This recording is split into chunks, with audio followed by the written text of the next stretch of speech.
She said, "You can't tell me who I can be friends with." I said, "Wouldn't dream of it."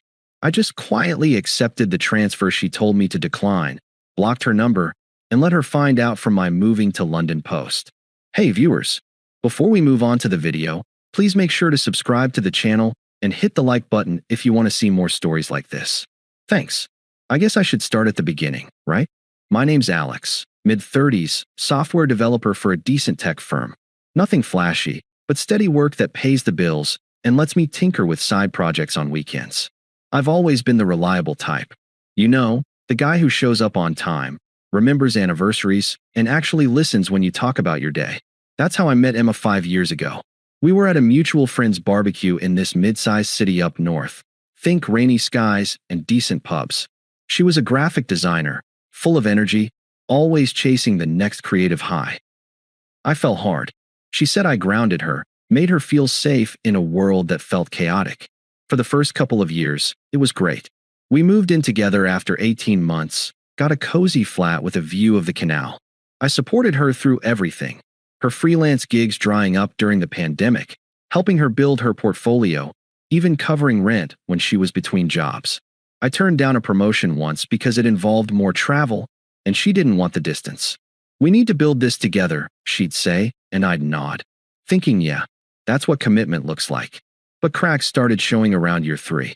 Emma got this new job at a design agency, and that's where Mark came in. He was her coworker, charismatic, always posting about his adventures on social media. At first, it was innocent. She'd mention him in passing. Mark had this hilarious idea for the campaign today. Then it escalated. Late-night, brainstorming sessions at the office that turned into drinks. Texts lighting up her phone at odd hours. I'd see her smiling at her screen, and when I'd ask, it'd be, "Oh, just Mark sending a meme." I wasn't blind. I started feeling like the third wheel in my own relationship. She'd compare us subtly, nothing overt, but enough to sting. Like, we'd be out for dinner, and she'd say, "Mark took the team to this rooftop bar last week. It was so vibrant. We should do more stuff like that." Or posting photos from work events where she and Mark were side by side. Caption something like, "Creative minds think alike." Meanwhile, I'm the one planning our quiet weekends, cooking her favorite meals, being the boring, stable one. It got worse. I'd express concern, gently, never accusatory. "Hey, those late nights seem frequent. Everything okay?" And she'd snap back, "Alex, it's work. You can't be jealous of my colleagues." But it wasn't just work. I found out later she'd been venting to him about me. Stuff like how I was too predictable or not pushing her creatively. Emotional abandonment at its finest. I felt like a backup plan, the safety net she kept while exploring whatever this was with Mark. Flashback to last summer. My company offered me a transfer to London, better pay, lead role on a big project. It was a dream opportunity, but Emma freaked. "You can't take it," she said over dinner one night. "What about us? London would change everything. We'd barely see each other." I hesitated, but she pushed hard. "If you love me, you'll stay. We can make it work here." So I declined it. Sacrifice for the relationship, like always. Looking back, that was the turning point. She started pulling away more, spending weekends at her sister's that I later learned were with Mark. I'd sit alone in the flat, staring at the walls, wondering where I went wrong. I gave up so much time, opportunities, even parts of myself, to make her happy. And for what? To be treated like an afterthought. The disrespect piled on. She'd leave her laptop open sometimes, and I'd glimpse chats, flirty emojis, inside jokes that excluded me. One night, I couldn't take it.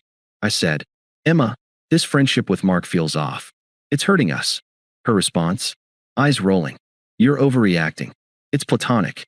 But deep down, I knew it wasn't. The confusion ate at me, nights lying awake, replaying conversations, feeling undeservedly sidelined. I didn't yell or demand. I just internalized it, hoping it'd pass. Spoiler, it didn't.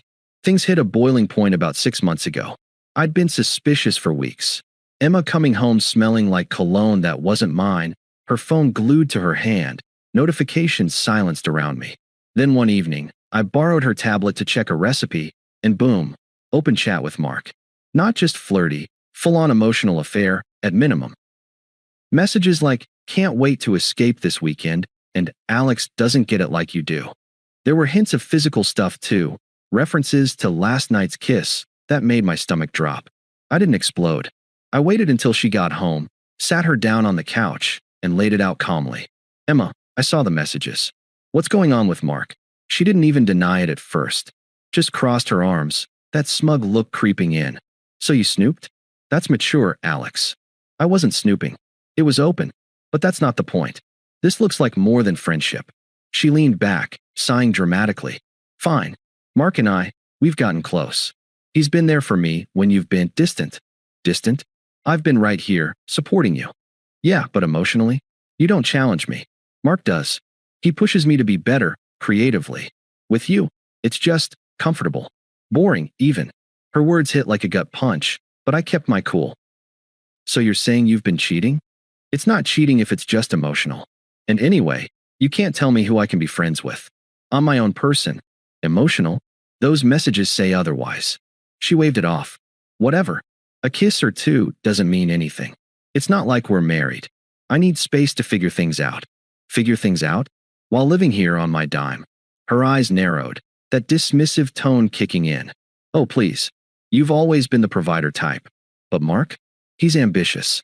He's got plans, travel, starting his own agency. You're content with your 9 to 5. I deserve more than that. I sat there, processing her twisted logic. She was justifying betrayal by painting me as the villain for being stable. So what now? You're leaving? Yeah, I think so. I'll stay with Mark for a bit. We can sort the flat later. She stood up, grabbing her bag like it was no big deal. And that transfer offer? The one they renewed last week? Decline it. If you take it, it'll just complicate things more. We might still work this out if you stay and change. Change. Be more exciting. Less controlling. I nodded slowly, not arguing. Wouldn't dream of telling you who to be friends with. She smirked. Good. At least you're reasonable about that. Then she walked out, door clicking shut behind her. That night, I didn't sleep. The unfairness gnawed at me.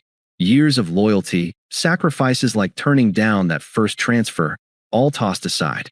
She'd humiliated me, made me feel like a placeholder. But the real kicker came a few days later.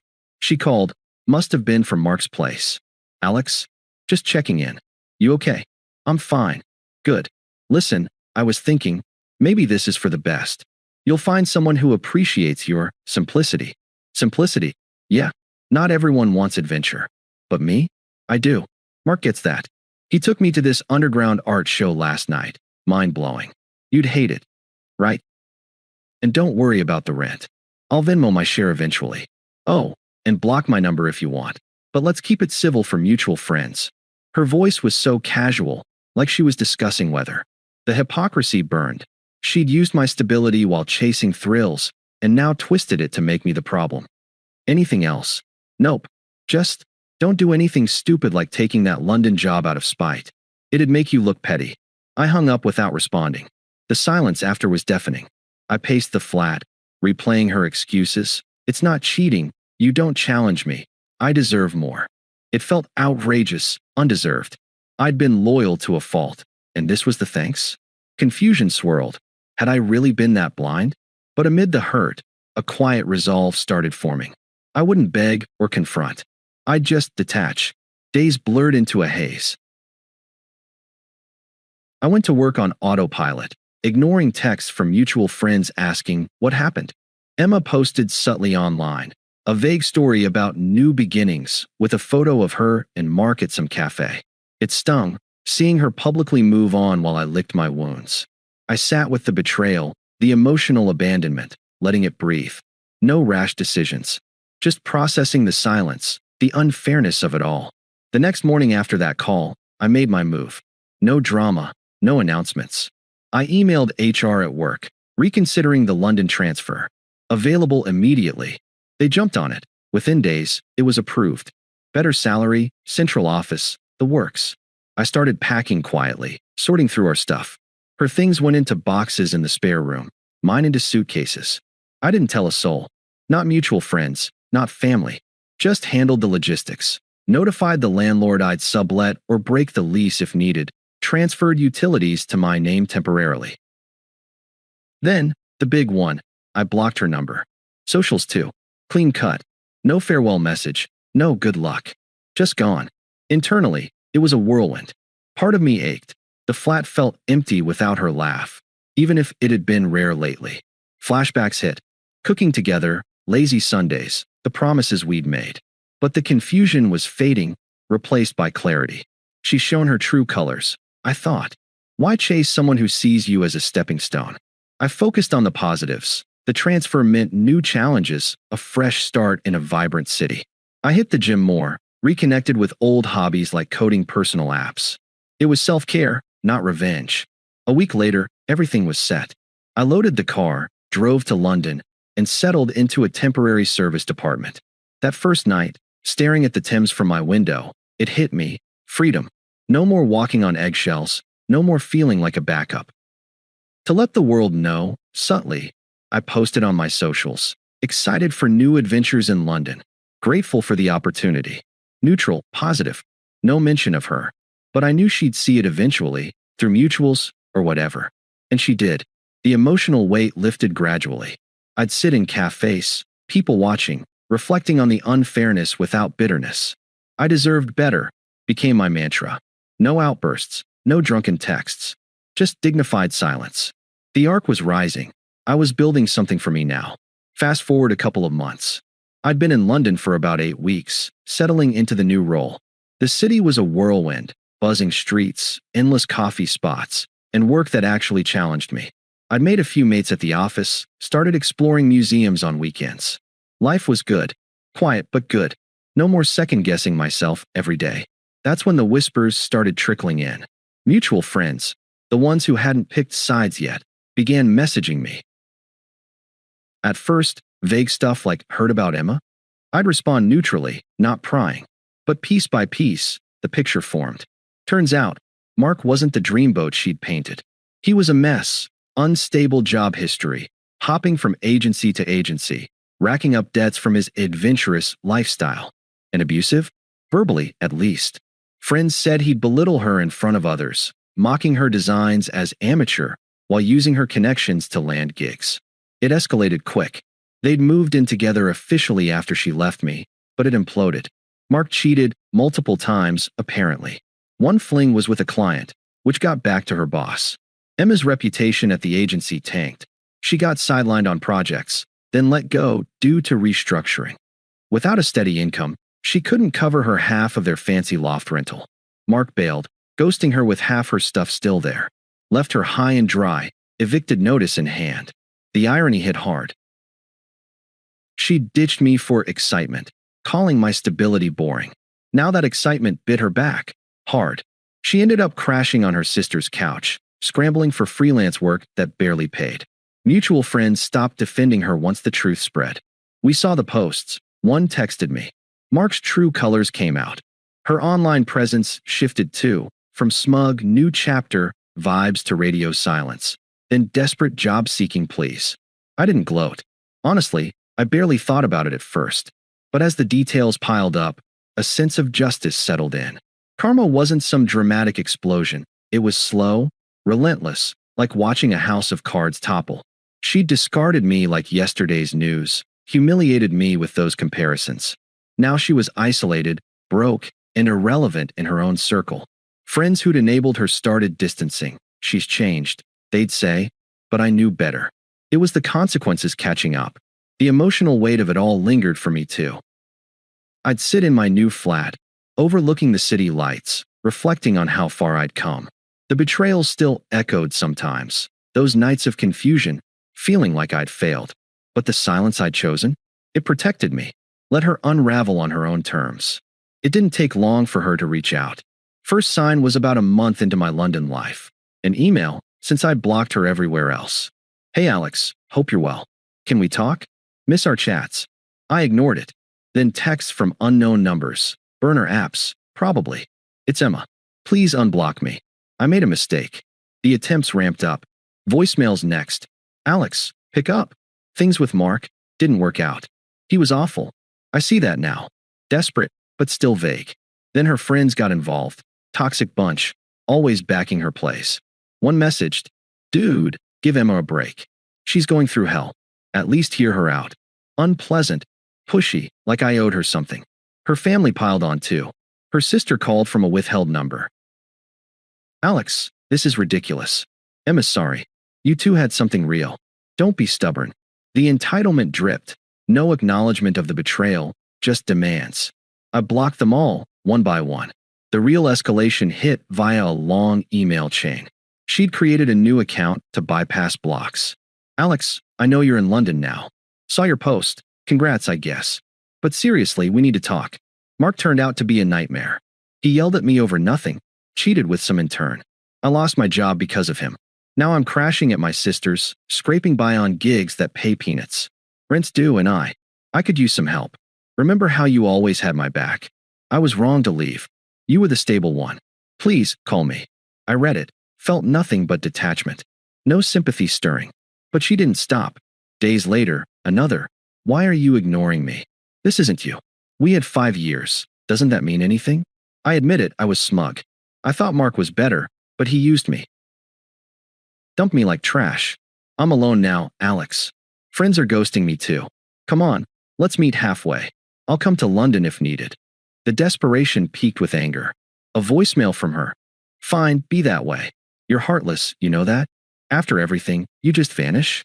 I bet you're loving this. Me falling apart while you play big shot in the city. Well, screw you. But wait, no, call me back. I didn't mean that. I'm just stressed. Her true colors shone through. The hypocrisy of begging while lashing out. Involving her pushy mom next, a text saying, "Young man, Emma's family expects better. She's crying every night. Fix this." Unpleasant as hell. I deleted it all, no response. The silence from my end. It was my power now. Months passed, about 4 since the move. I'd upgraded to a proper flat in Shoreditch, dated casually, even met someone promising at a tech meetup. Work was thriving. I'd led a project that got company-wide praise. Emma faded to background noise. Blocked, forgotten. Then came the mutual friend's birthday. Virtual. A Zoom call since folks were scattered. I logged in for old time's sake. Camera on. Background showing my sleek setup with London skyline peeking through. Laughter, toasts, normal stuff. Until she joined late. Her face popped up, looking worn. Dark circles, forced smile. The chat froze awkwardly. Friends knew the history. She messaged privately first. Alex? Wow, you look good. Can we talk after? I ignored it, focusing on the group. But she pushed, unmuting. Hey everyone, great to see you all. Alex, congrats on London. Looks amazing. Thanks, I said flatly, keeping it brief. The call wrapped, but she lingered, requesting a breakout room. Friends awkwardly approved, probably hoping for closure. It was just us. Alex, thank God. I've been trying to reach you forever. I know. Her voice cracked. Look, I screwed up. Mark was abusive, controlling, cheating. He left me broke, jobless. I'm in therapy now, trying to rebuild. But I miss us. You were always so steady. Can we try again? I'll move to London. Whatever it takes. I leaned back, calm. Emma, that ship sailed. But why? I was wrong. I see that. You didn't deserve how I treated you. The comparisons, the dismissal, it was cruel. Please, give me a chance. Remember what you said. You can't tell me who to be friends with. I didn't. You wanted freedom, excitement. You got it. She faltered. Yeah, but it backfired. I'm desperate here. Help me out, at least talk. No. I've built something here. New job, new life. Without the drama, the manipulation. You're irrelevant to that now. Irrelevant. After 5 years. Exactly. Those years taught me what I don't want. Stability isn't boring, it's foundation. You've got your own path, figure it out. Tears welled up. You're cold. I thought you'd care. I did once. Not anymore. She hung up, screen going black. The reversal hit her square, me thriving, her desperate. Friends messaged later. That was intense. You're better off. I agreed. Update, it's been weeks. No more attempts. I've moved on completely, like she never existed. If you're reading this, Emma, good luck. But don't reach out. To everyone else, sometimes, walking away is the best revenge. Thanks for watching. Make sure to subscribe to the channel and hit the like button. What do you think about this story? Share it in the comments.